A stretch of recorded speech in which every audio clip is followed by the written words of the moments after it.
Once your mind is settled down and quiet, then we can try to reflect and feel how fortunate and lucky I am to have this precious human life,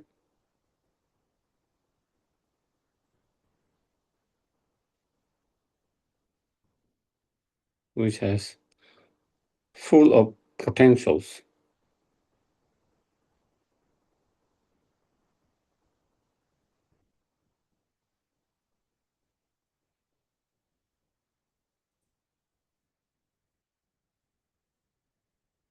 If we can use our life correctly, we can end the sufferings and the cause of suffering permanently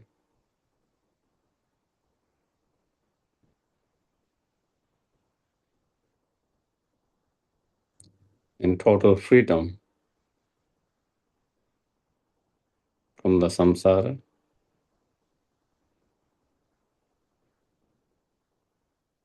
and to be able to achieve lasting true happiness.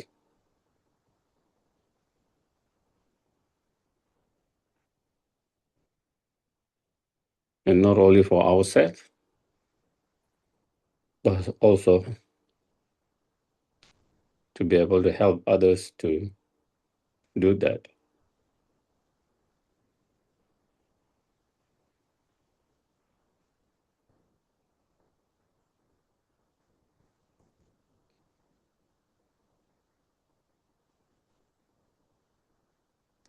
Therefore, not only this life is incredibly precious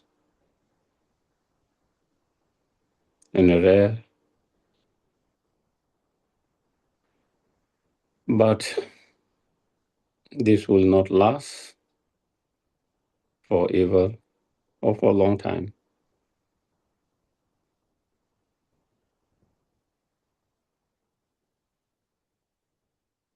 We all will experience end of the life, death, one day.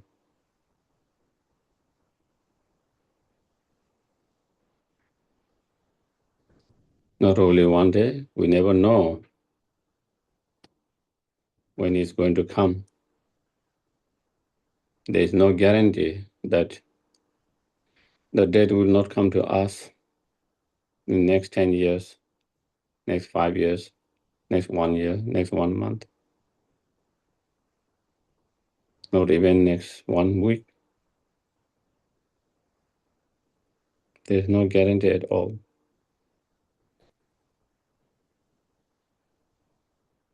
Things can happen very quickly, suddenly.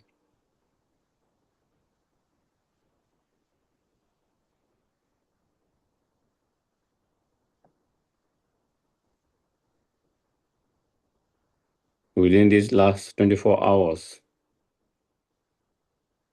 1,000 people, if not 100,000 people, have died, no more in the world.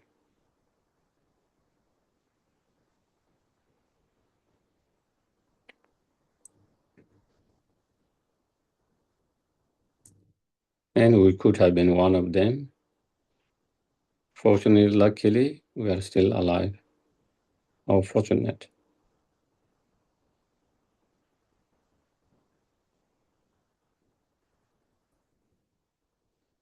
Giving us more time to practice the Dharma,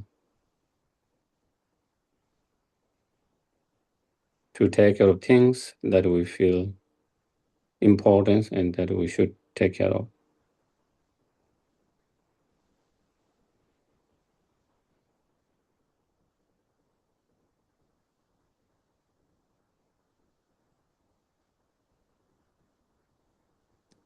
Since we do not know when the death could come, and it could come anytime, any moment, I must try to take care of those important things, practice the Dharma, as much as possible without postponing.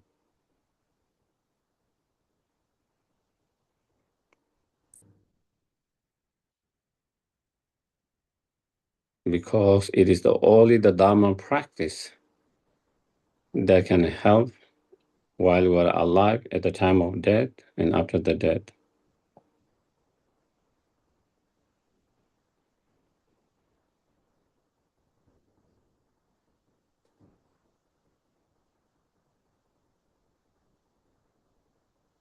Not only we should practice the Dharma, we should practice the Dharma just not for our own individual liberations, but for the liberation of all sentient beings.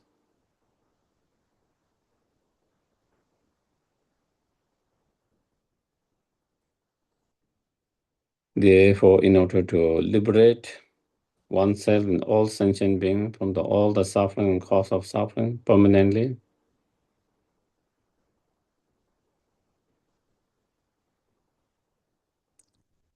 and to lead them to ultimate happiness, all sentient beings in oneself, I must achieve fully awakened state as quick as soon as possible.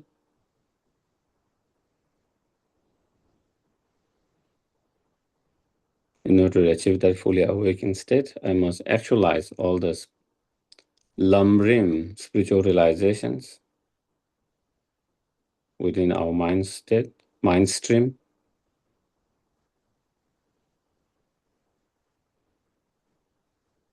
In order to actualize those spiritual realizations, we must contemplate, meditate, practice correctly, continuously. Therefore, I'm going to listen to the talk, engage in discussions, reflect and contemplate on them.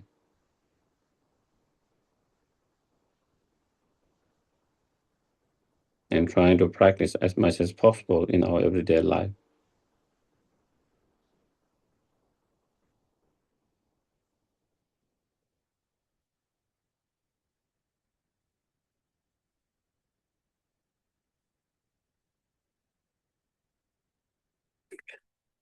Sangye chodam soge chonam la chanchu pato dane japso che dage jin soge be sonam ki dola penje sangye duba sho Sangye chodam soge chonam la chanchu pato dane japso che dage jin soge be sonam ki Dola penche sangye dupa sho sangye chodam soge chonam la chanchu patu dani kyab soche dagi jin soge be sonam ki dola penche sangye dupa sho. So, welcome everyone again. Welcome and good morning. So just to summarize what we discussed yesterday, we talked about how we all have this potential to become fully awakened, fully enlightened, and to be, able to clear and eliminate all the disturbing negative emotions, and to be able to actualize all the inner positive qualities and become fully awakened, because our basic fundamental nature of the mind is unpolluted, undiluted, and clear, pure, and those obscuration, those defilements are temporary. Not only they are temporary, not in the nature of the mind, but also there's an antidote to clear them, and therefore those disturbing negative emotion, obscuration can be completely eradicated, completely eliminated, and thereby, to be able to achieve, true lasting peace, happiness, and fully awakened state. And in order to actualize those potential and achieve fully awakened state, the human life with the 18 quality is the most suitable with all the conducive condition to do that, and thereby recognizing, understanding how precious this life is, and being mindful of that every day, grateful, appreciate gratitude, uh, and also recognizing while we have this incredible life with so much potential, at the same time, this life does not last forever. Everyone who is born will have to face the death sooner or later. So also being aware and mindful of that can be also helpful. And not only we will face that one day, but also being aware, recognize and being aware that that could come to anyone, anytime,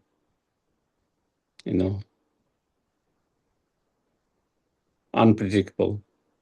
Things can happen to anyone, anytime.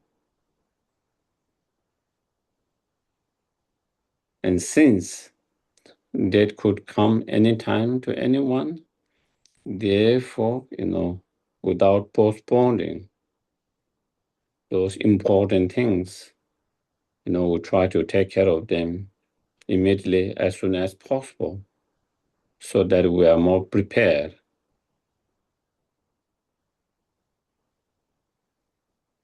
And whenever it comes, because we have been more prepared, so we have less regret,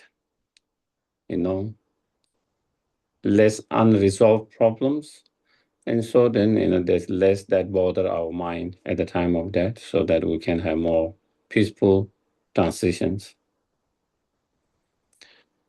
And also, if we are able to die with that kind of peaceful mind and also with a positive mind, then definitely, it will also affect the futures, what happens after the death, And according to we also talk, according to the Buddhist understanding or theory, after the death, it's not that everything's end there. Our mind, our consciousness continue carrying the different imprint, positive imprint, negative imprint, neutral imprint, and then we take a new form of life. And what kind of life we take, more fortunate rebirth or more unfortunate rebirth, it depends on mainly how we live our life, whether we live our life more virtuous or we live our life non-virtuous. If we live our life more virtuous life,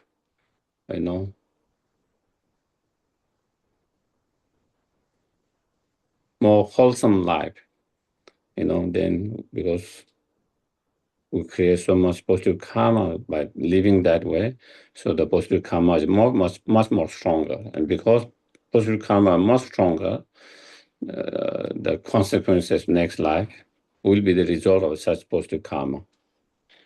On the other hand, if we live our life unwholesome, non-virtuous, then, we create more negative karma by that kind of lifestyle because of that life. And if we live with that kind of strong, if we create more negative karma, then negative karma become more strong. And at the time of death, when negative karma are more strong, that karma seed is activated. And as a result, then you are more likely to unfortunate, rebirth, So it depends on, but also while it depends on mainly how we live our life, but also at the time of death, how we die also have a very strong impact, whether our mind is more peace, calm, positive, or whether our mind is very disturbed and, very negative. Also, that can also have a effect on what kind of reward we have. And therefore, in Buddhism, is very much emphasized when we die, try to die peacefully and with a positive thought as much as possible. But to be able to die peacefully and with a positive thought at the time of death is not easy unless you have already trained when you are still alive. If you have trained that, through different practice, meditations, and so forth, if you have that tool, then at that time you will be able to do that. You are more trained and more prepared to be able to do that. If you are not trained and not prepared, then, even you want to be peaceful, it's hard to be peaceful. Even you want to have positive thoughts, it's hard to have positive thoughts, because you don't have the tools to control those negative thoughts. You don't have tools to subdue those mind that is disturbing your peaceful mind, peaceful state. And so that is why it's important that we learn those practice meditation and we do those practice while we are still, when we can, when we are still healthy, strong. When we are dying, our body, mind become very weak and it's hard to do practice. But someone who have done those practice, because they are so used to it, it doesn't require much effort for them. It's something they are so familiar with that. Something that you are so familiar, it doesn't require effort. And so even when you are weak, physically, mentally, still you can do the practice. You are able to do that because of that kind of familiarity, And so that is important, Otherwise, if you are not familiar with the practice, if at that time, even someone trying to help you to do that practice, and even you try, it might be difficult because physically, mentally, you are quite weak a lot of time, So that is one thing again. Then if we are born in an unfortunate state, then not only there is more suffering, but also the opportunity to practice the Dharma become very limited, and the opportunity to actualize your potential become very limited, And so therefore, because of that, we try to make sure that we don't have such rebirth where you don't have much, not only the suffering is more intense, but also where you don't have so much opportunity or by the conditions itself, not a good conditions to practice the Dharma. And therefore, you don't have good conditions to continue to work with your mind or your spiritual path so that you can continue to grow, and actualize that potential for yourself and for all sentient beings. With that understanding, then to create the cause and condition, not to have a unfortunate rebirth, but to have a better fortunate rebirth, then we go refuge to the Buddha Dhamma Sangha. And not only take refuge to Buddha Dhamma Sangha, then we try to, after having taken the refuge, then we try to follow the precepts, commitments. And as I mentioned, even though there are many different precept commitment, one of the main precept commitment of taking a refuge is trying to avoid harming others intentionally, knowingly. In other words, avoiding the 10 non-virtuous actions that harms others and oneself. Trying to engage in the 10 virtuous actions that help others and oneself. through such practice, when you engage in such practice, by keeping those commitments, those precepts, then you create the cause and condition, to continue to have better rebirth and continue to have condition to work with your mind, your spiritual path, and continue to grow and make progress. So then we also, so up to here is known as the in the Lam Rim is known as the practice of middle scope, small scope. That is known as the practice of small scope. And then, even we are born in a high rebirth, better conditions, such as human beings, not only human beings, better conditions within the human beings. Some have better conditions than others in terms of health, in terms of financial, in terms of relationships. Some people have better condition than others. But even you have the best condition and as a human beings, but still you are not free from the samsara. Still, still we are driven by our karma and the delusions. The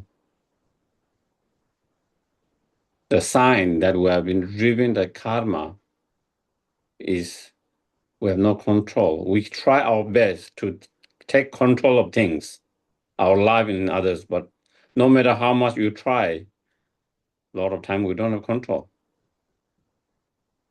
Something else, control that. We can try all our best to be healthy, but sometimes trying all the best, sometimes things goes wrong.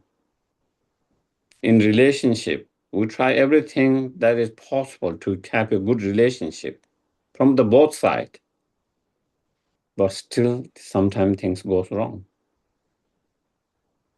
To have better financial situation, you try to get the best education, you learn all the skills, everything, you do everything that should be good, but things doesn't go that way sometimes.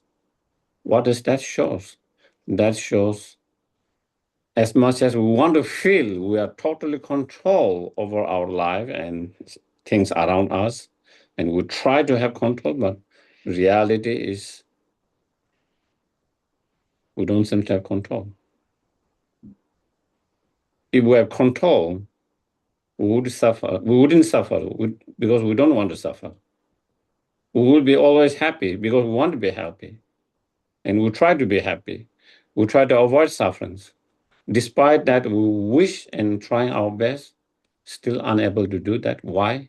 Because that means we don't have total control over that. And so, that shows the karma. We are still, even in the best conditions, we are still driven by the karma and the delusions, because we still have anger, we still have attachment, greediness, we still have jealousy, we still have, ignorance, we still have sense of unhealthy delusional pride and so forth. And because of all of that, then again we suffer emotionally, mentally suffer.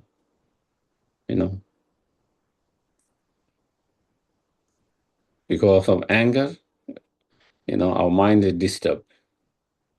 There's no peace, calmness in that moment.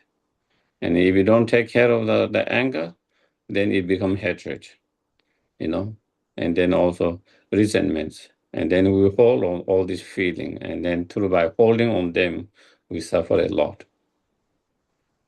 Due to strong attachment, and grasping, then we have so much disappointment in our life.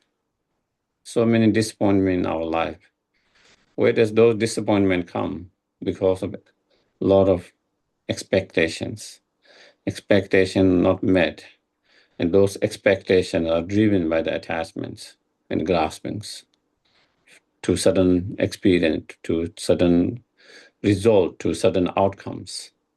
And because we have strong grasping attachment to those certain outcome, and when those outcome are not met, then we become very disappointed, very unhappy. That is because of attachments. And so you continue to experience attachment, And when you have attachments, no matter how much you have, you still feel not enough, still dissatisfied, still unhappy, still missing some things, you know. You want this cup and you get this cup, then you wish I could have the other one. So you start to miss that one, you know. And if you are successful to get that cup, you might feel good for temporarily. Then after some time you see another cup, oh, I want to have that one. And still that not because you don't have that one, you keep on missing that. And that is how our circle in our life, as long as we have that attachments. That's what the functioning of attachment is, that, wanting better, more, no matter how much you have, always wanting better and more. And that not being satisfied, not being content, and always wanting better and more, because there's no end to better and more. There's no end to better and more. And therefore, you end up becoming very, despite no matter how much you have, you end up becoming very unhappy and dissatisfied. That is because of attachments. Because of attachment grasping, we talk as today, so much fear and worry about futures, isn't it? We have so much fear and worry about futures. Why? Because we are again attached to certain things, and we are attached to losing them.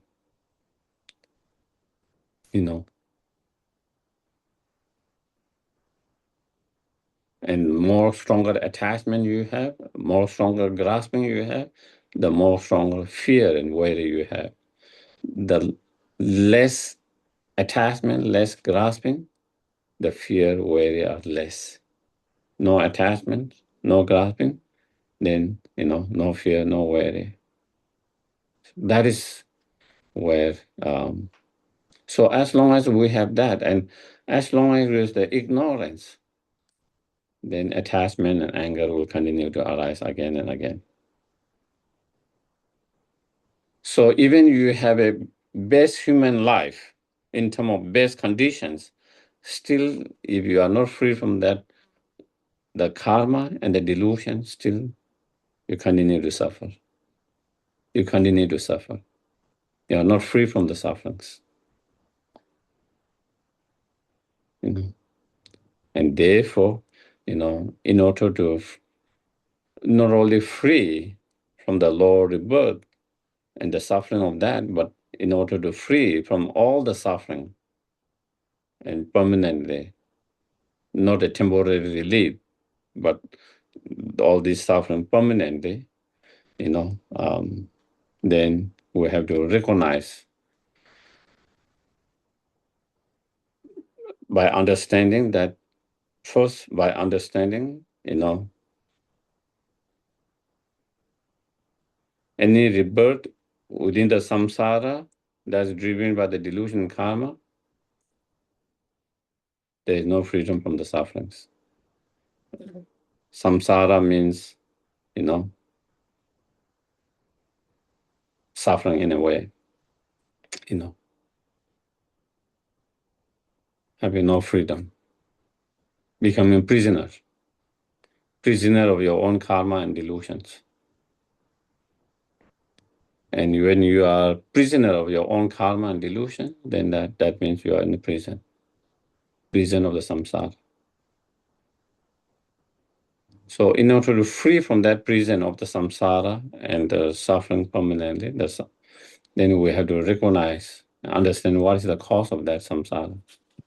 And so as we talk today, the main cause of the samsara is the karma and the delusions. And among the karma and delusion is the worst. because it's due to the delusion that we create karma. If there's no more delusion, there's no more karma to create it.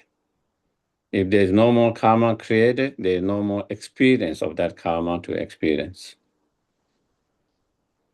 And so overcoming the delusions and eliminating delusions is the main, all the Buddha's teachings and practice, all the different teachings, different practice, different method Buddha gave, they all are for one purpose.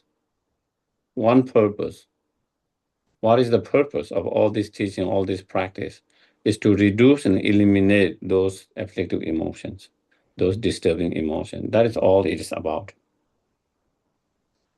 All different form of practice, different form of meditation, different form of teaching that Buddha gave only for one purpose, for only one reason. One purpose and one reason is to help us to reduce and abandon all these disturbing negative emotions, because that disturbing negative emotion is the root of all our own suffering and suffering of others.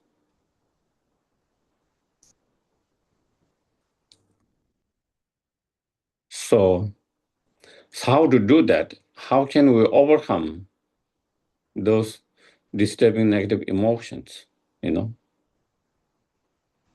Of course, there are many different practice meditations, to reduce those negative emotions, to reduce anger. Meditation on patience can become helpful to reduce the anger. Meditation on patience, meditation on loving kindness, compassion can help us to reduce the anger. Meditation on unpleasantness of the objects help us to reduce the attachment towards the objects. When you see attractive, then you get attached to it. But when you see unattractiveness of that, unbeautiness of that, ugliness of that, unusefulness of that, meaningless of that objects, then it helps to reduce the attachments.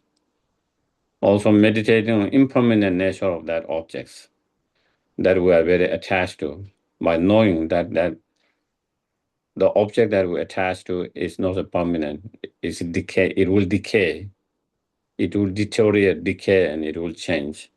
If you see that, again, less attachments. For example, if you see the flower that we are very attached to, let's say, fresh flowers, while it's fresh, if you are able to see already decaying, you will not be as much attached. We don't see the decaying part. It's already started decaying, but it's not obvious at the moment.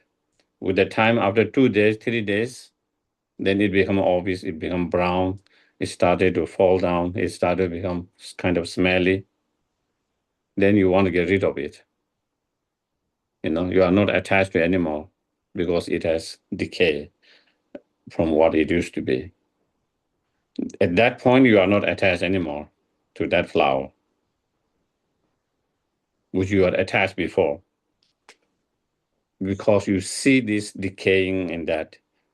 But when someone meditates on impermanent nature, when they realize and have this awareness how everything is decaying moment by moment, it's changing moment by moment, deteriorating moment by moment, they are already able to see freshness of the flower at the same time decaying of the flowers. Because they see the freshness of the flower, they appreciate it, but without any, they appreciate it. At the same time, they see the decaying part, they are not so attached to it, they are not so grasping to it. And so through such meditation and understanding of impermanent nature can help us to reduce the attachments. And less attachments means less fear, less worry about futures.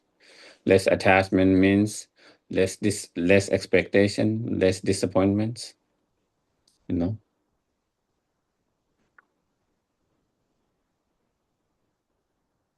But still, if we if we don't get rid of the ignorance, even when we are able through such meditations, we can reduce the level of attachment, level of anger. But still, you cannot get rid of them permanently because the root is still there. As the root is there, the ignorance is there. Again, when certain cause and condition comes, it will give rise. You know, for example, maybe I'm upset and angry with someone or certain situation now, and I'm able to meditate on impermanent nature or patience or loving kindness. I'm able to reduce that anger. You know, that anger. Maybe I might not feel angry with that person anymore at the moment for that. But then something happens. Another person disturb me. Then anger arises to that person's. Different situation come and I get upset to that different situations. So when the cause and condition come, again, it give rise to that anger attachments because the root is still there. As long as the root is still there, it will give, you know, reducing become a little bit more like temporary relief. You are cutting the branch because the branch are disturbing, but then slowly the branch will start to grow again because the root is still alive. So again, after some time, the root started to grow. Again, it became a problem. Again, you cut it. Again, you. So it's not the, and so therefore you need to, according to the Buddhist understanding, you need to go to the very root of all these delusions, and that is the ignorance, fundamental ignorance. You know, the self grasping.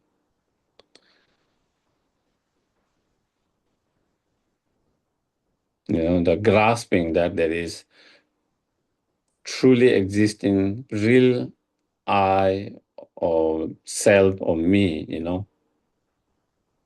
In the same way, you know, grasping and believing there is truly cup, table, you know, this hole, you know, this iPad, this clock, and you know, grasping that there is truly existing is all of them is the fundamental ignorance.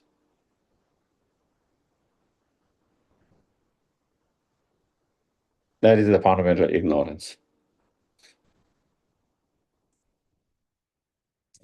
As long as, you know, I believe and hold there's a cup from its own side out there,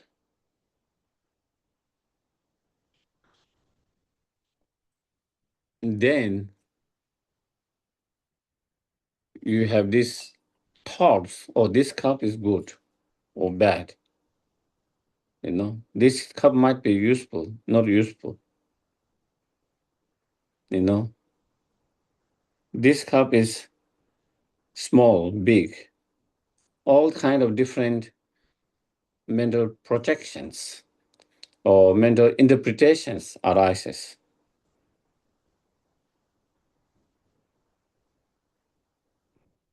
especially for us. Can you look at this cup? Try to look at this cup for a few seconds, even maybe 5 seconds without any thoughts, saying this cup is nice, good, this is blue, this is yellow, it's a round. You know, there's all these labels we have, different label. Can you be able to just observe without any label? You know, check it. It's not easy. Not easy. The moment we think there's a cup, our mind starts to label different things. You know, our mind started to label all different labels. Based on what we label, then attachment and aversion arises. You know, we label, oh, This is too small, or this is too big, or is too round, or is too colorful, or is too much. So then there's sense of dislike, aversions. Or, we label, oh, it's just perfect. It's so nice. It's so beautiful. This is one of the best cup I've ever seen. I was thinking about this cup yesterday.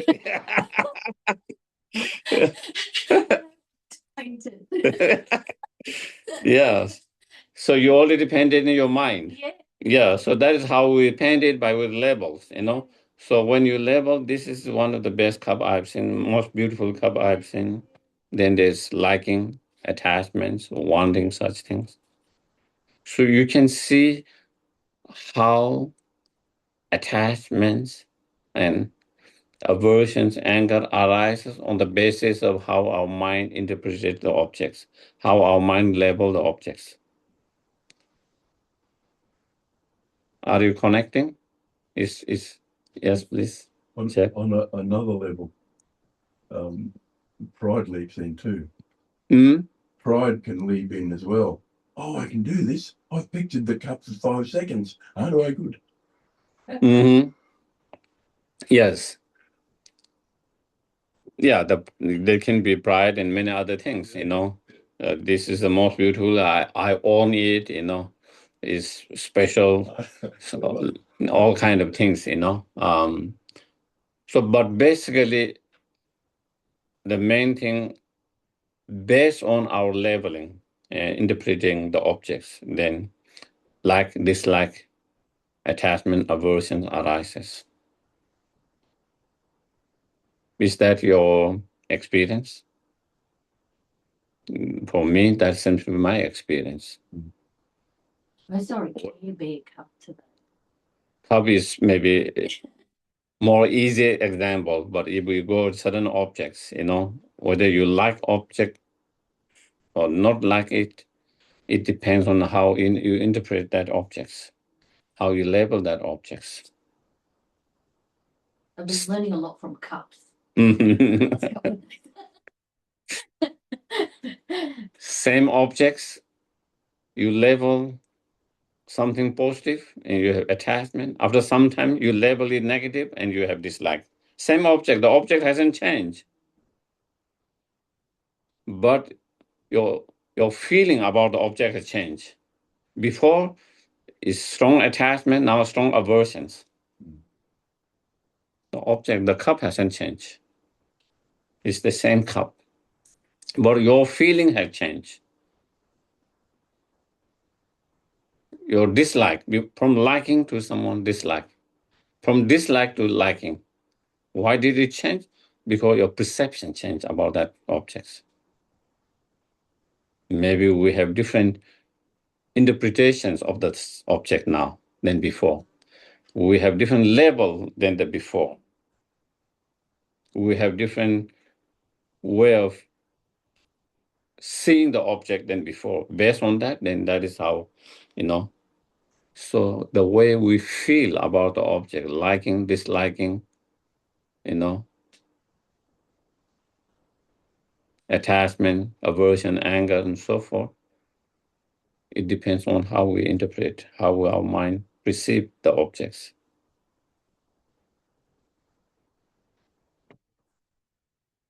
And the reason, and there is a basis, when you think there is a cup from its own side, then there is a basis to label, interpret, and have that. If you see there's no cup from its own side, there's no object to label is good or bad. Small, big, good, bad, nice, not nice.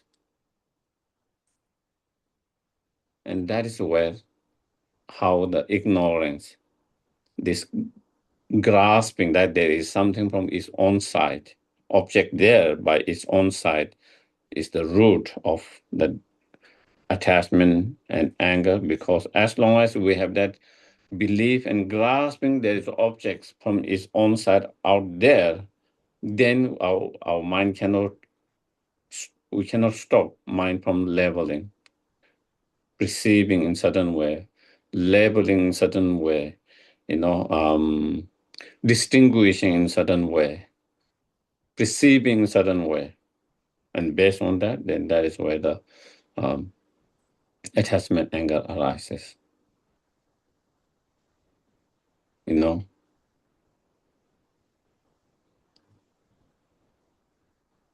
For example, maybe in your dream, you see someone, being horrible, doing something very horrible to yourself, to others, and you are not aware, you are dreaming, and you are very upset with that. Your mind is very disturbed and upset because you didn't know it was a dream, you believe it was true, But once you are awake and you realize it's a dream, there's no real person who is harming you or others, then there's no basis to feel angry and upset that action was harmful or not harmful, because there's no that person who is engaged in that actions. So then there's no more anger towards that beings. Same thing when we realize, there's no cup from its own side objectively there, then there is no more object, the basis for our mind to interpret in different ways. And when there is no basis to interpret in different ways, then our mind doesn't interpret in different ways. If our mind doesn't interpret in different ways, then there is no more attached basis for the attachment and anger to arise based on how we interpret the objects. And that is why where it says in the teachings, they say that ignorance, that kind of ignorance, is the root of all the delusions. And to get to eliminate all the delusion permanently, then you have to cut the very root of all this delusion. That is cutting the very ignorance. To cut that ignorance, then you need to develop wisdom, realizing the emptiness. The special insight of the wisdom that realizes the emptiness is the one that can cut that ignorance. Because your ignorance believe and perceive or grasp that object to truly exist there, but the wisdom through analysis, through reasoning, through analyzing, through reasoning, you realize, the wisdom realize there's no cup from its own side. Absolutely. There's no truly existing cup.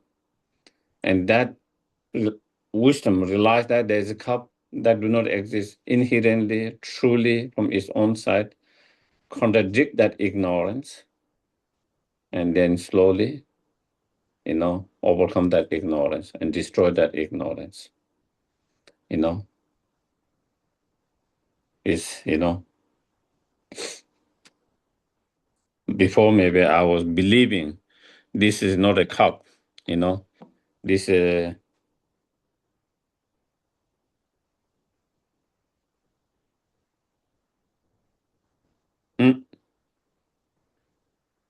I have a strong belief it is not a cup. Then, others with many reason, logic why it's cup, because it has this functioning of holding the liquid and this and that. With all this reasoning, all this explanation, then I was wrong. My belief was wrong. What I thought, it is a cup. So when you realize that, then the belief that you thought it was not, it slowly goes away. And that is a lot of things, like throughout the history, we find our, we believe certain about history, believe about certain things. Later, they find out that wasn't the case, and then later they come with all more informations, that they find And then we realize, what we believe was wrong. What we believed before was wrong because there is more information that clarifies and prove that was wrong with more evidence, more proof. Same way, at the moment, our ignorance believe there's truly existing cup, truly existing me, truly existing table, truly existing all objects. Everything you see, everything we see, it appears to exist from its own side truly. And we believe that is the case. Everything we hear, good, bad, every sound, it appears the sound exists from its own side, truly there.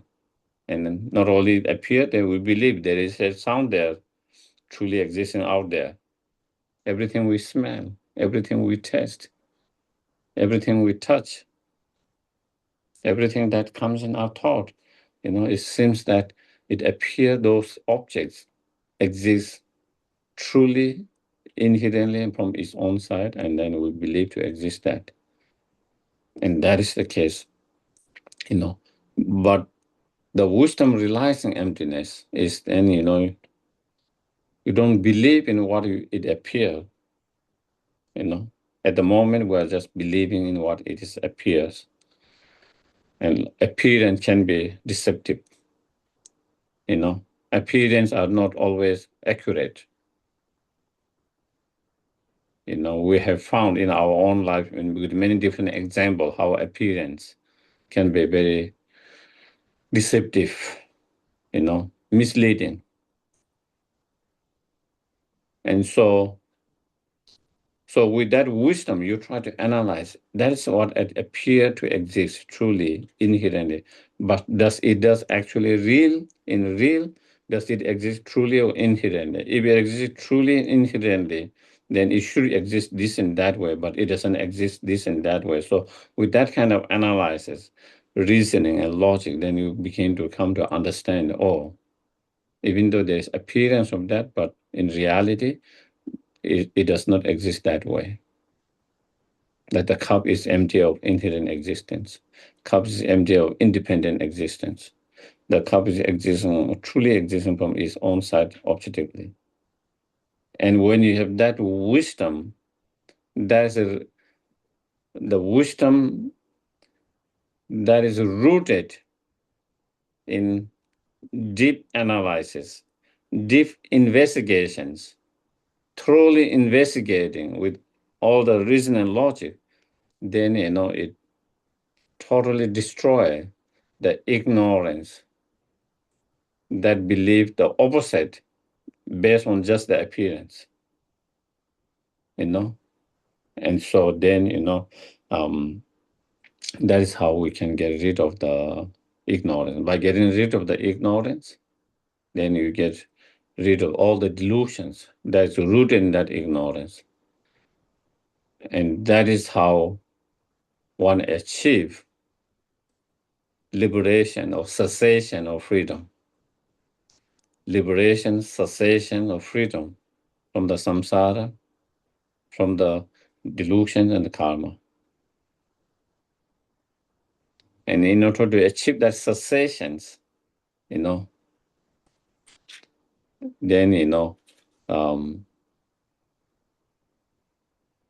one rely on the special insight, relies on the wisdom. And in order to develop that special insight, the wisdom relies on the emptiness. Then, you need to have a strong meditative concentration, shamatha. And in order to have strong meditative concentration, shamatha, then you need to have a strong foundation of moral discipline. And so then this practice of what we call Tirihaya training, the training in moral discipline, meditative concentrations, and the wisdom is the path. It's the path that lead to the cessations. And in some traditions, they explain the path from the Eight Noble Path. Eight Noble Path, right view, right intentions, right concentrations, right mindfulness, right livelihood, right speech, right actions, so those are the eight, what you call eight noble path. But in Mahayana teachings, they are kind of summarized into three high trainings, like rights, for example, the right mindfulness, right effort, and right concentration are a part of the meditative concentrations, shamatha. Those three are part of that meditative concentration, right concentration, right mind, right effort, and right mindfulness. And then in terms of the right view and the right intention is part of the meditate, the wisdom, part of the wisdom. And then, right speech, right actions, right livelihood, what is the other ones? Therefore, those are the part of the moral discipline. Moral discipline, part of the moral discipline. These are all part of the moral discipline. So in Lam Rim and in most of the Mahayana teaching, the presentation is through the three high training. But basically, there's no difference in that. It's a different way of presenting, because in a moral discipline, there is the right speech, there is the right livelihood, and there is the right actions. All these are included in the part of that moral discipline, So that is the path. That is the path that leads to cessations. So we talk about the wisdom, the special insight, realizing the emptiness. That is the key to cut the ignorance, which is the root of all delusion, thereby cutting all the delusions permanently. In order to have that special insight, then you need to have meditative concentrations, shamatha. If you don't have shamatha, meditative concentration, you cannot develop that special insight.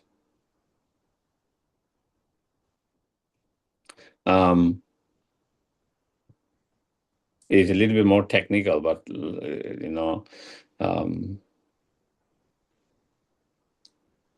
I think there is a difference between the wisdom realizing emptiness and special insight realizing emptiness.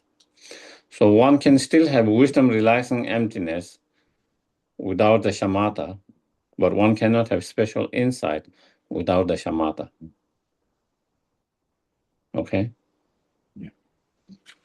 So it is possible for someone to have realization of emptiness even without shamatha. But it is not possible to have special insight without the shamatha. And so, and then, so in terms of shamatha, to develop meditative concentration on shamatha, then in Lam Rim, you find, explanations, Like practices?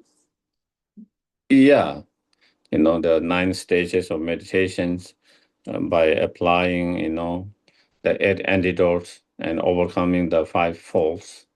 So in order to develop such meditative concentrations, there are 5 major kind of obstacles, interference, and so you have to overcome those interference obstacles to develop meditative concentration shamatha by applying those 8 antidotes, and so of course we don't have time to go all in detail, but just to mention, the 5 obstacle: laziness, laziness, forgetting or not being mindful, the second one. And then third one is, that is the main obstacle, so laxity and distractions. You are unable to keep your mind fully concentrated because your mind is sometimes wandering, distracted.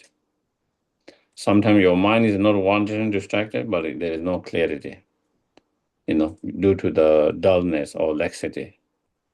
And if you don't have that clarity in your mind, then you cannot develop that kind of mental concentrations. So then, so that is laxity and distractions, and not applying the antidotes is the fourth obstacles. So when there is a laxity and distraction arising, then you have to apply the antidotes. Because your mind is distracted, you are aware your mind is distracted, but if you don't apply antidote to subdue that distraction, then you either allow your mind to be distracted, and your mind will be continued distracted for minutes, hours, and in that way you cannot develop concentrations. Or your mind is not distracted, but your mind is very dull, laxity, very unclear. And when you recognize that, you have to uplift your mind and develop more alert, more intensity, and more awake.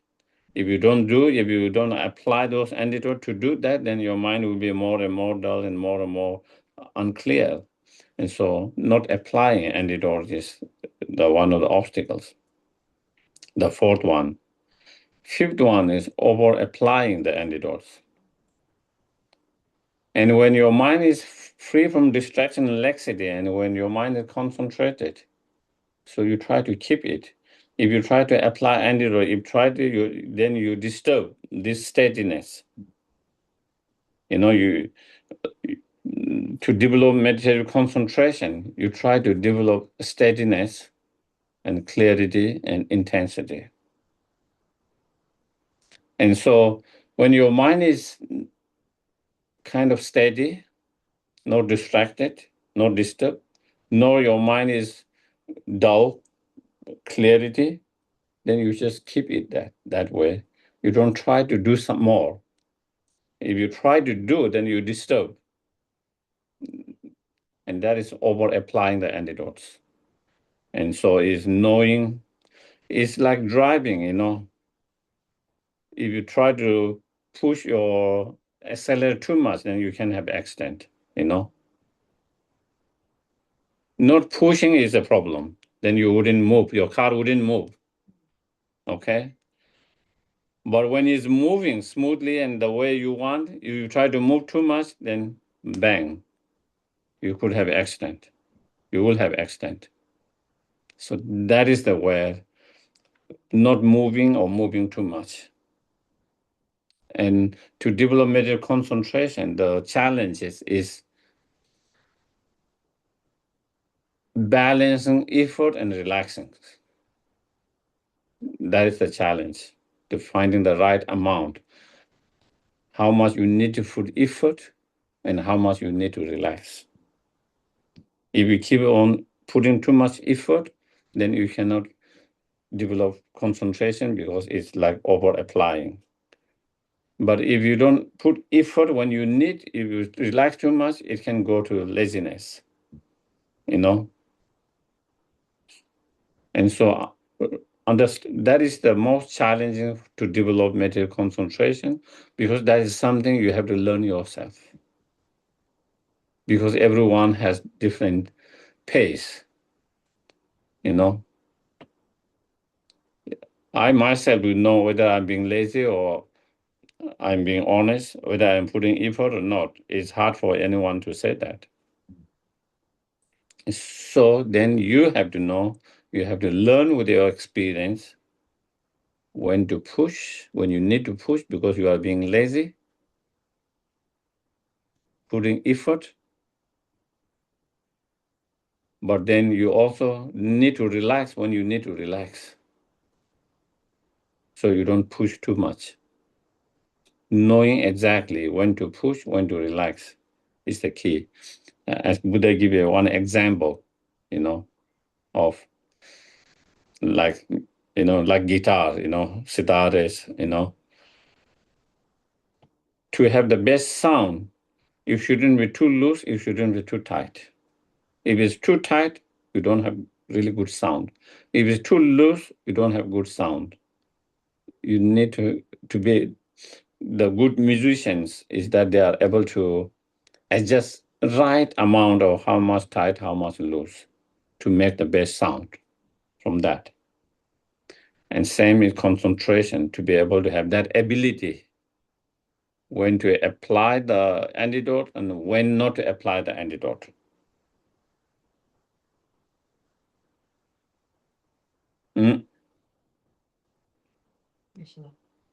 That means it seems that the most important thing is to have that introspective. Maybe you want a little loud so they can hear. Can you hear? Did you hear?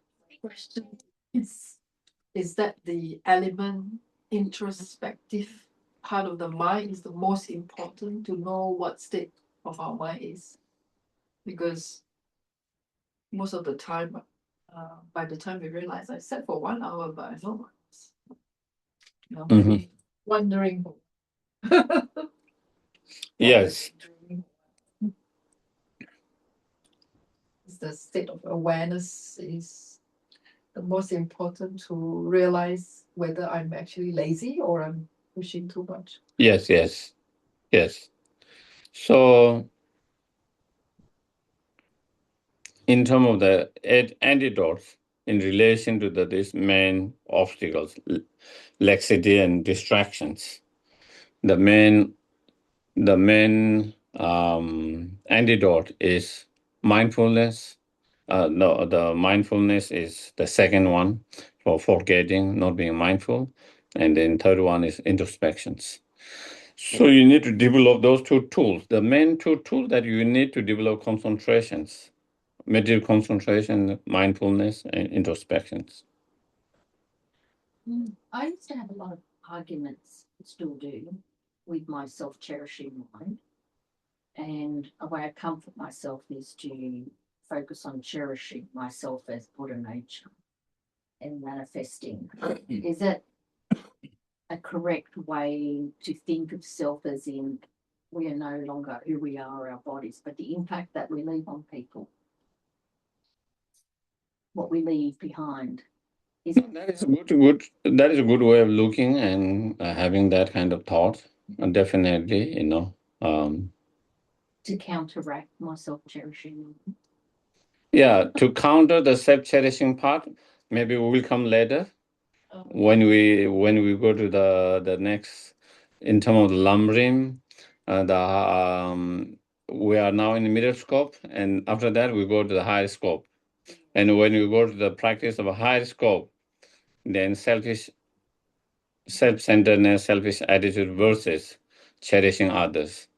I have a lot of self-cherishing mind. I think not only you, we all, that is, you are saying, but we all have that. That is why I've been beating myself up for it all my life, and I've had a lot of anxiety I've overcome in my life. And I figure as I work through my problems, it will help others. And I lose my train of thought a lot lately. The self-actualization part interests me, realizing our Buddha nature as a means to dispel that sense of self and anxiety. And so I have focused so much from suffering in the past. Now I would like to shift my perspective and focus on a lot of antidotes. And in doing that, I feel then hopefully I can become more skillful in helping other people. Am I thinking along the right lines? Yeah, I think in terms of, we will discuss later, but definitely sometime when you focus too much on the suffering and when we don't have the courageous when you don't have the skillful means, courage, wisdom, then sometimes that can be overwhelming. And yes, I feel like in my life, my good intention has not been enough. mm-hmm. I've been quite skillless, and I've had quite huge realizations, but of emptiness, but empty at the same time. And so, having nearly died a couple of times, I always feel like I can't leave until I've got a full heart. But I don't know what a full heart is. But I've done a lot of good that have messed my life up. So It doesn't mess up your life. Sometimes we might feel that it's a mess up, but all the good things that we did doesn't go wasted. Sometimes we are expecting certain outcome, and maybe those outcome might not have manifested. But it doesn't mean your good deeds, when someone does with the best intention good deeds, it doesn't mean, even though they might not get their expected outcome, but their good deeds doesn't get wasted in long terms, But definitely, as you mentioned, I think you are the not only one. I think there are a lot of people who see so much pain, sufferings, and they feel like they have the responsibility to, to resolve all these pain and sufferings of everyone's around you and in the world. You feel the burden is on you. You have to do that, but sometimes we have not developed our mind, strong courage and strong mind, and then also peaceful mind, and then sometimes the skillfulness, the wisdom, and then when we don't have that, and when we try to engage and trying to solve every problem, sometimes then it can be, someone can feel exhausted, tiring, and burn out, and then that lead to resentment and anger and all that things. It could lead to that, and so therefore, the intentions is really good and is best, but sometimes, yeah, first we have to build up the courage. So you have so much courage that you don't get knocked out by some obstacles, by you are trying to help someone, but someone is kind of, instead of appreciating it, maybe they might accuse you or something, or say, criticize you, and that can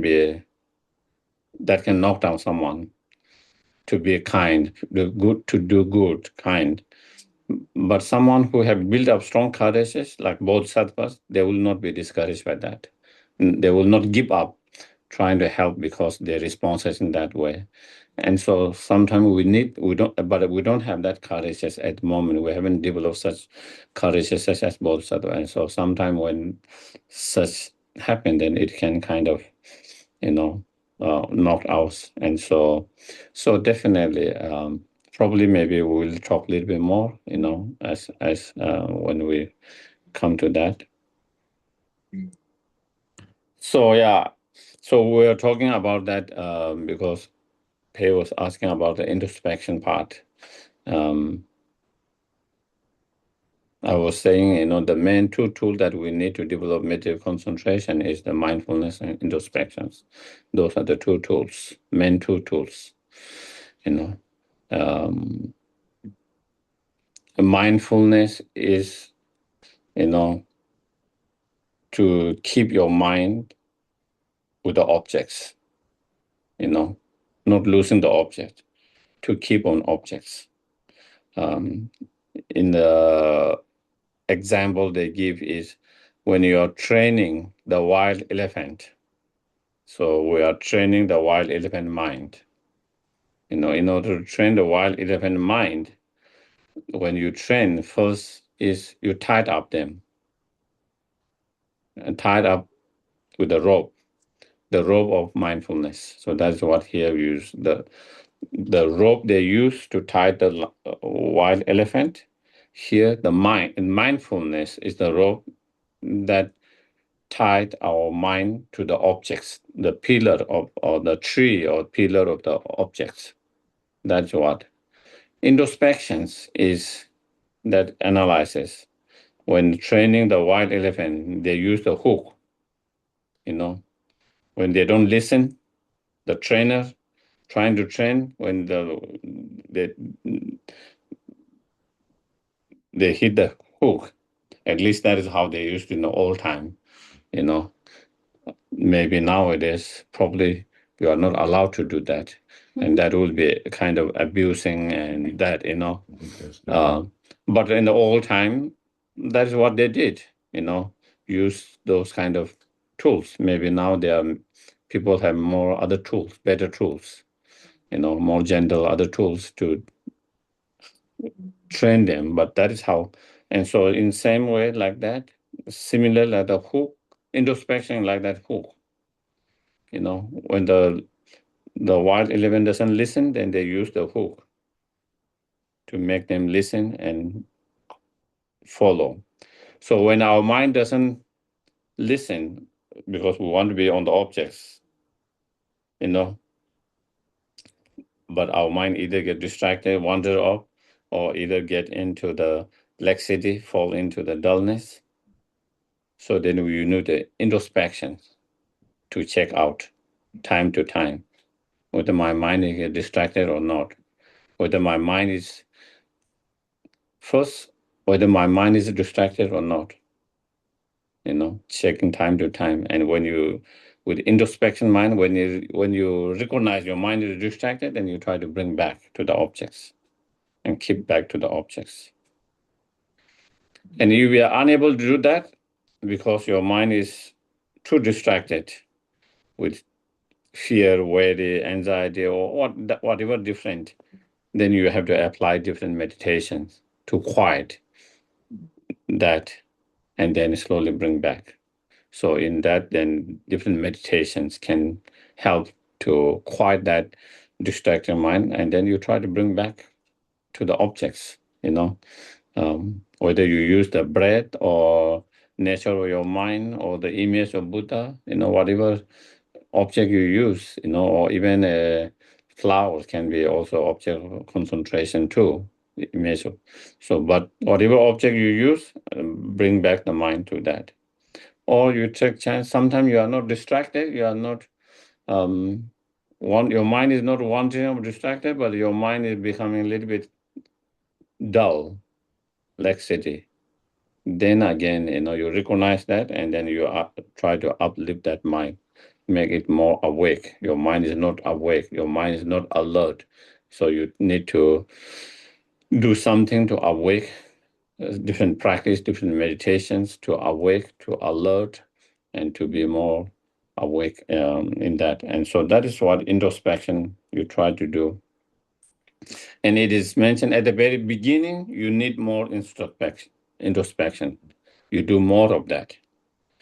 As you develop your practice better, then you do less and less because, you don't need so much to do because now you have the ability to keep your mind on objects without getting distracted or without falling in the laxity, dullness.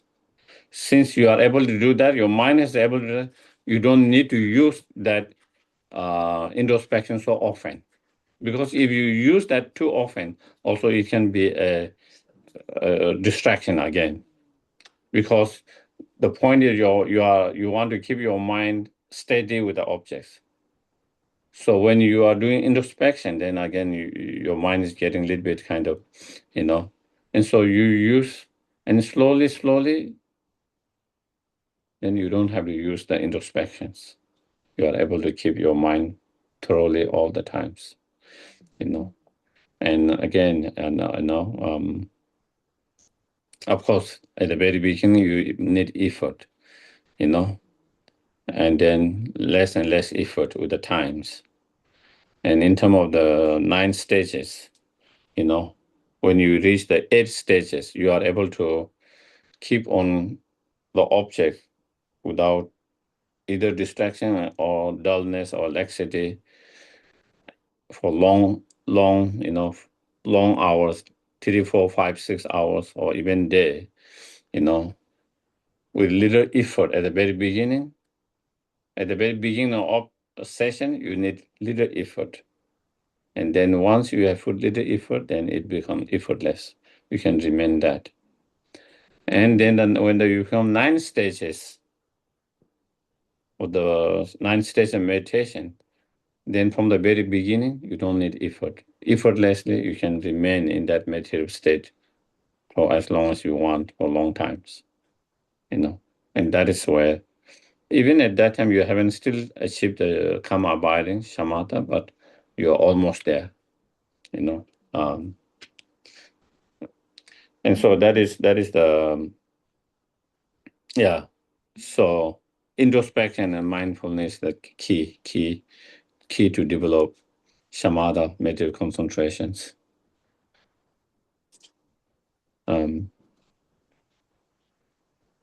Yes, please. Yes. Can I give an example?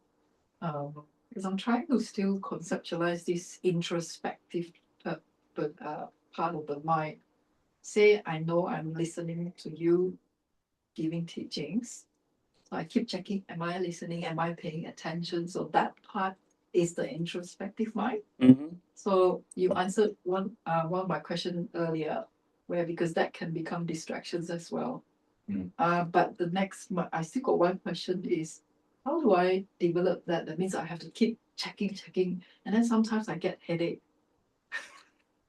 like literally headache. No, you don't. Maybe you are doing too much. That is the case. We don't need to do too much. At the beginning, we do time to time, especially if you are able to stay. You don't do too much. And so, but from the one side of the corner, you should have that ability to kind of check it, be aware whether your mind is getting distracted or not distracted, whether your mind is falling dull or not, that one, that functioning of the mind, or the mind that function that way. Mental factor that does that one is an introspection. So maybe sometime maybe you overdo it. That is why it's probably become that. If you are having a headache by doing too much of that, maybe you are overdoing that. It shouldn't be that. It shouldn't be headache. But if we overdo it, maybe it could be. It's almost like panicking. As something, my mind is going to distract it or this, and so I feel, and so again, that can be also obstacle. But relatively, at the first stages of meditations, you do more. Second stage of meditation, you can start to relax a little bit more, have less of that. And third stages, fourth stages, then you started to, your mindfulness started to improve better and better. And then you complete in the fourth stages. And the fifth and sixth stages, your introspection get even more refined, more strong and more. And then the sixth stages, you perfect the introspections. And so when you are really, when we are perfected, then then it doesn't really, your introspection mind is not so active like now. Even just from almost while you are mindful, at the same time you can be able to do that introspection without disturbing it. Sometimes they call about example, they give like the ability of the fish to swim without disturbing the water.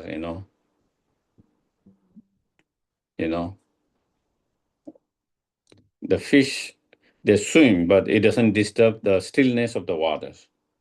Same way you are able to do those introspections and mindful that, but without disturbing the stillness or steadiness of the mind. So that is that with the time one will have that ability to do that, as your introspection get more refined, more stronger. And then even when you do that kind of introspections, it doesn't disturb so much of the stillness or steadiness of the mind. So yeah.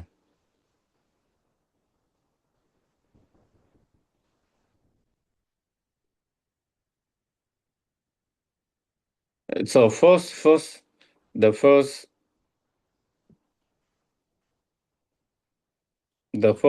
obstacle is laziness, and to overcome the laziness, because to develop mental concentration, really, if someone want to do shamatha, then one have to meditate, 8, 12, 10 hours every day, or long durations. Someone who is really, dedicated to develop that. It's not like you do 1 hour or half hour one day, and then not when you are trying to do, you do that. And to do that, you need if you're lazy, you can't achieve that.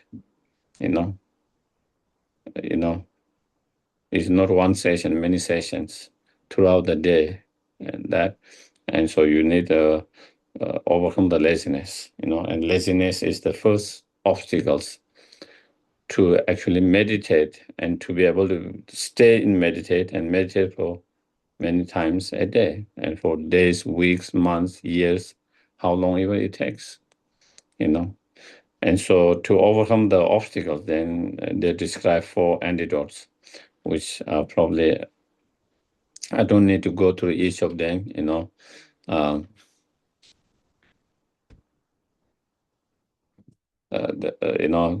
first is,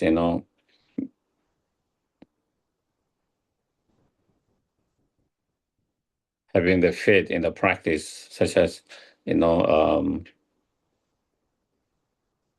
shamatha or karma abiding, by recognizing the benefit of that. When you recognize the benefit of shamatha and mindfulness, you have strong wish to achieve or actualize or to develop that, in that kind of faith.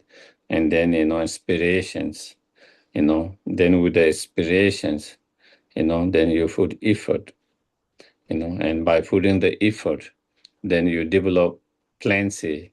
The plenty is flexibilities, and when you have that flexibilities, then you have less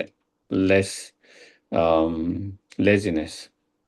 At the moment, we don't have flexibility. Our mind is not flexible. Our mind is quite, and because of that, then it doesn't become so inspiring to do the meditations. If your mind become more flexible, relaxed, and you enjoy doing the practice, then laziness will not be a problem. The reason we're a problem is that because we might not enjoy so much, because listening to your talks this weekend and getting some sleep has been the best thing ever. Thank you. Very big privilege to have you come here. Thank you. So because we don't enjoy so much, and that is because we don't have the plenty, and if we can develop. So those are the 4 other kind of antidotes towards the laziness.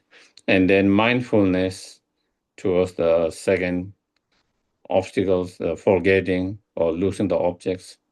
And third one, the obstacles of laxity and distractions is the introspections. Not only introspection, one, you recognize whatever distraction that, then applying the antidote, whatever antidote, is the key. And then fourth, for not applying the antidote, you try to apply antidote. Whenever you find through the introspection, your mind is either distracted or falling into the dullness, you try to apply the antidote. And the fifth one, obstacle over applying, is that when you find through introspection your mind is not distracted, nor your mind is falling in the dullness, then you don't try to apply any antidote. You just try to remain in that state and keep your mind focused on that. And so that is the antidote, not applying equanimity. Yes, balance or equanimity is the antidote to over-applying. Instead of over-applying, you try to practice equanimity, not applying. So that is how we develop the medial concentrations or shamatha. Distraction, I think we can understand what the distractions, and even distraction, there can be many different level of distractions. Growth level of distractions, easy for us to identify. Your mind is somewhere else, so you are not focused. Before, your mind was a bread, now you are starting thinking of the lunch. Okay? So your mind is thinking about what will be the lunch today? Will it be nice? So now when you are starting thinking that way, your mind is not with the bread anymore, distracted. Your mind's wandering up. Easy to understand. That is how it is distracted. That's growth level. Subtle level of the distraction is you have not lost completely the objects. While you are still aware of the bread, but one side of mind you are aware of the bread, another side of the mind you are doing something else. Do you get it? It's like, to give you an example, with the senses, sometimes it's easy. I'm looking at George or Jeff, and then I look here and I lost the object, Jeff. I can't see Jeff. Gross distractions. Now I'm looking at him. I haven't lost sight of him, but I also see one side person going here. Do you get it? So my mind is not fully there. My eye consciousness not fully there, because while I'm not losing him, at the same time I'm seeing person coming and going there. My mind is also following that one. Do you get it? So your mind is not fully there. That is most, well, you don't lose the objects, but you're still with the object, but your mind is not fully there. And then more subtle level of distraction is where your mind is, fully there, not even aware of that, fully there, but at the same time, not strong that is ready to kind of lose the objects. It's kind of like vulnerable state. You are there, but like there's a danger of losing it. That is the most subtle, obstacles of. In terms of dullness, gross dullness, easy, you meditate and then sometimes your mind becomes blank, sometimes your mind becomes sleepy, no clarity, there's no clarity in that. Even you are able to uh, not lose the object, but still there's no clarity in that, And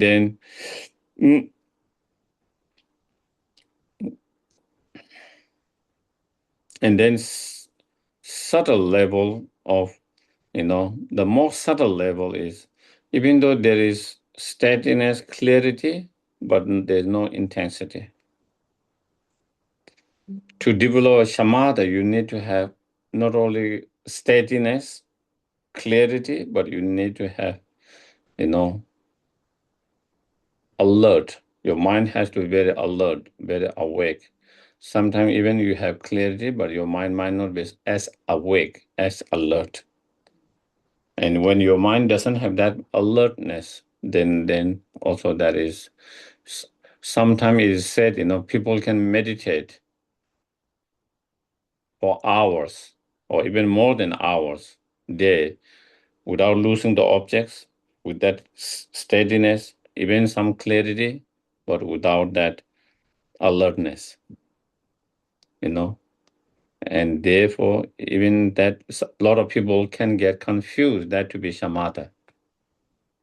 There is a danger of feeling that you want to have achieved shamatha, because you don't lose your object. You are able to keep your mind totally focused, steady, and also there's a clarity.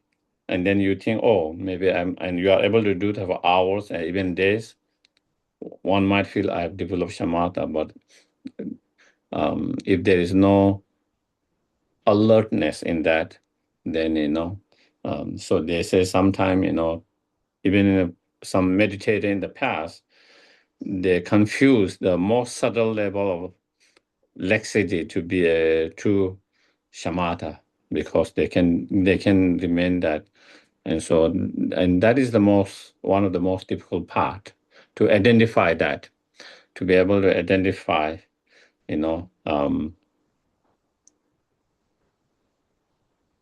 whether you are actually really developing the karma abiding shamatha, or are you really being in a state of that subtle laxity, and therefore uh, alertness. And that is where the problem comes, as we were talking before. Resting and relaxing, and putting effort and relaxing. When you feel in the laxity, then you have to uplift your mind to make your mind more awake, more alert. So you have to put some effort. But if you put too much effort, then it can be distracted. If you put too much effort, then it can, while you might not be in a dull, but your mind is too awake, too alert, too intense. So then that can fall into the other obstacles of being distracted and not being able to hold the objects uh, completely, fully there, but being excited, uh, distracted in some way. But if you don't put effort, if you try to relax, but then there is danger of falling into that laxity. And that is where the most challenging to develop meditative concentration shamatha is, that part, balancing those two things. How much we need to put effort and how much we need to rest and relax. Even though this is meditation, but I think that is also life lesson for everything. Sometimes we become lazy. We need to put little effort to not to be lazy, but sometimes we push ourselves too much and then we break down, because your body needs rest and you didn't give rest to your body. Your mind needs rest. You didn't give rest to your mind. So sometimes your body break down, sometimes your mind break down emotionally.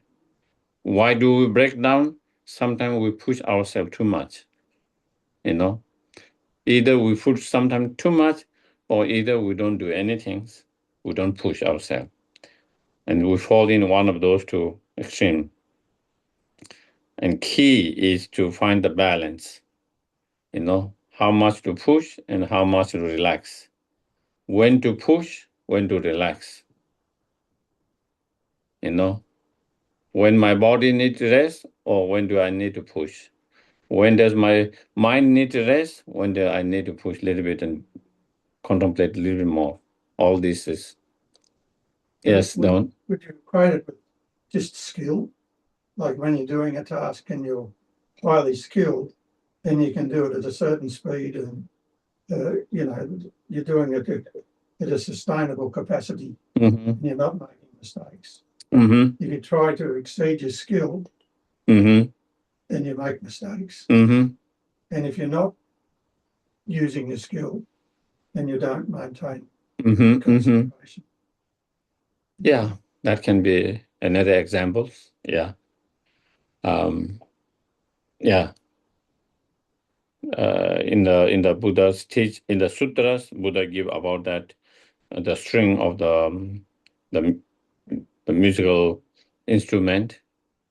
But I think in our time, maybe the car can be good, because I did that myself when I was learning at one time to. I was doing that on the way here.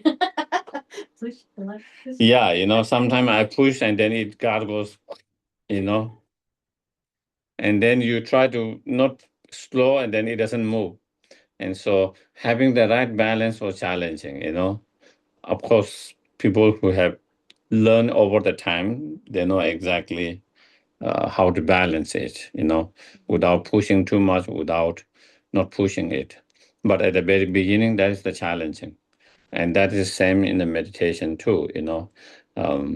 As one get better and better, then definitely, one will, with the experience, then you know how much to push, how not, when to relax, and all of that. But at the very beginning, that can be the one of the challenges. So in order to develop such meditative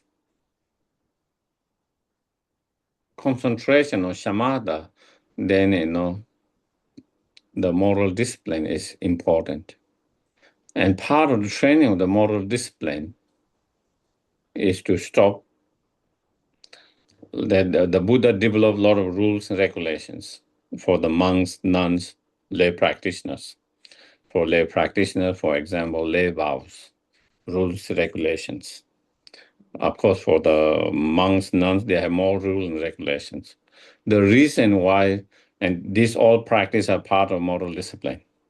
All this keeping of those rules, regulation are part of. And the reason why we have those rules, regulation, is to help us from a lot of distractions.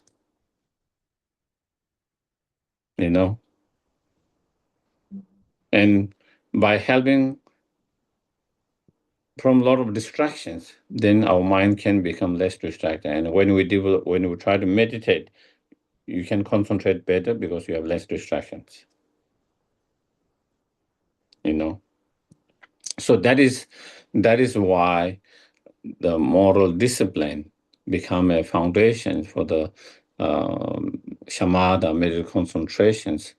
By following those rules, regulations, we are able to avoid many of the distractions. And if you avoid many of those distractions, your mind is less, when you're meditating, less distracted. For example, if you don't watch the news or other entertainments, when you are meditating, it won't disturb you. But if you have been watching a news or some entertainment while you are meditating, that can come in your mind, about the movie, about the news, about the sport, whatever form of entertainment. Oh, that movie was nice, or that is what happened at that time, or this what happened. So those thoughts, there's more thoughts to arise. But when you stop doing all of that, all the thought related with that will not come. So there is less distraction. So when you are meditating, there's less to disturb your mind. That is how it helps. That is how it functions as a foundations for that. The more we engage with so many things, the more those, when you are trying to meditate, more those thoughts comes. And when you engage less in the others, there's less thought arising when you're meditating.